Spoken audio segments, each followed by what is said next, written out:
Hello everyone, welcome to GS centre. दोस्तों कैसे आप सब? उम्मीद है आप सब अच्छे होंगे। तो चलिए कंटिन्यू करते हैं। हमारी प्रैक्टिस सेट की सीरीज चल रही है। तो बहुत सारे क्वेश्चंस जो बार बार एग्जाम में पूछे गए हैं, बार बार रिपीट होते हैं, वो करने वाले हैं। UP police, MP police, GD, air force, सबके लिए, मतलब जो भी वनडे एग्जाम्स हैं उन सबके लिए काफ़ी लाभदायक होने वाली इस सीरीज। तो चलिए कंटिन्यू करते हैं। पहला क्वेश्चन देखते हैं हम। तो हमारा पहला क्वेश्चन है कि तंजौर का जो प्रसिद्ध बृहदेश्वर मंदिर है, इसका निर्माण किस चोल शासक ने कराया था? तो इनका नाम है राजा राज प्रथम। ठीक है, ध्यान रखेंगे। वन का सी इज द राइट आंसर हो जाएगा। और सेकंड है कि संयुक्त राष्ट्र का नाम का जो संयुक्त राष्ट्र संघ का नाम अमेरिकी राष्ट्र किस राष्ट्रपति ने रखा था? तो ये रखा था आपका रूजवेल्ट ने। इसको भी ध्यान रखेंगे। क्वेश्चन नंबर हमारा तीसरा है कि जापान ने 1905 में किस शक्तिशाली देश को पराजित किया था? ये आपका है बी, रूस हो जाएगा। ठीक है, ध्यान रखेंगे इसको। और चौथा है हमारा कि मुस्लिम लीग की स्थापना कब हुई थी? तो मुस्लिम लीग की स्थापना आपकी 1906 में हुई थी। ये भी ध्यान रखना है। ठीक है। और अगला क्वेश्चन हमारा 1907 में सूरत विभाजन किस नाम से जाना जाता है? तो कांग्रेस का विभाजन किस नाम से जाना जाता है? तो सूरत फूट के नाम से। ठीक है। तो नेक्स्ट हम क्वेश्चन देखते हैं। 5 क्वेश्चन हम कर चुके थे। ठीक है।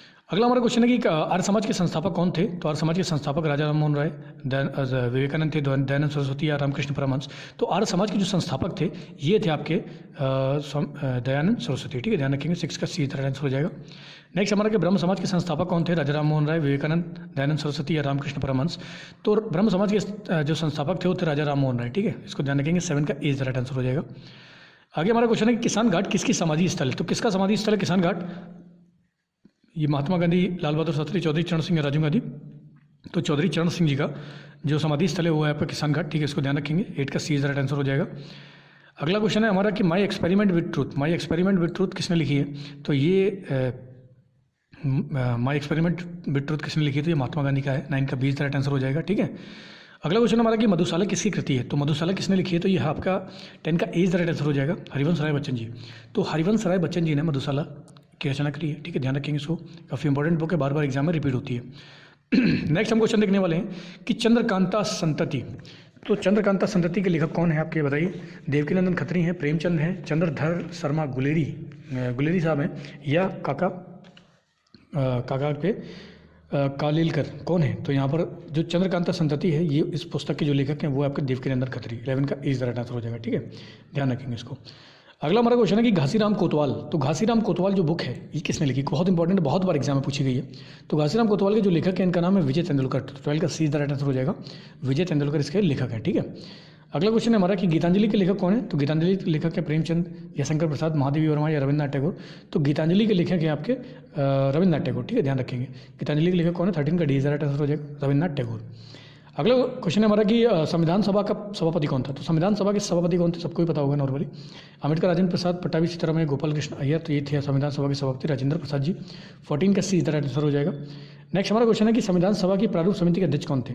तो संविधान सभा की जो प्रारूप समिति थी इसके अध्यक्ष कौन थे?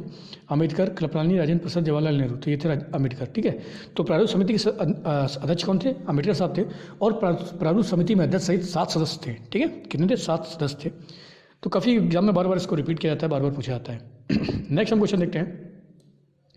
ज़्यादा टाइम वेस्ट नहीं करेंगे, डायरेक्ट क्वेश्चन करेंगे जो भी इंपॉर्टेंट है कि नीति निर्देशक तत्वों में क्या शामिल है जो मौलिक अधिकारों में नहीं है?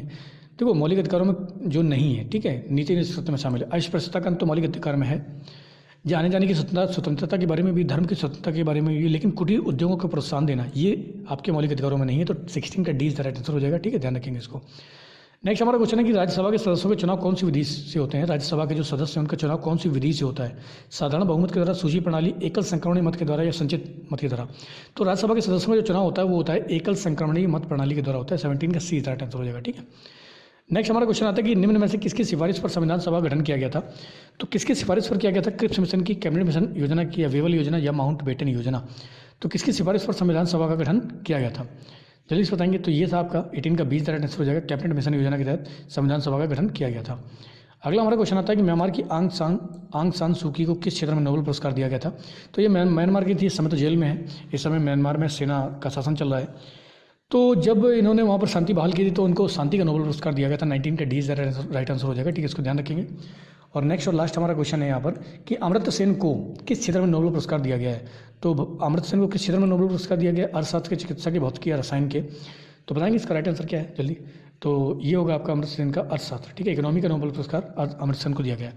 तो ये काफ़ी इंपॉर्टेंट क्वेश्चन है, बार बार एग्जाम में रिपीट हुए हैं। प्रीवियस क्वेश्चन अधिकतर वनडे एग्जाम्स के हैं।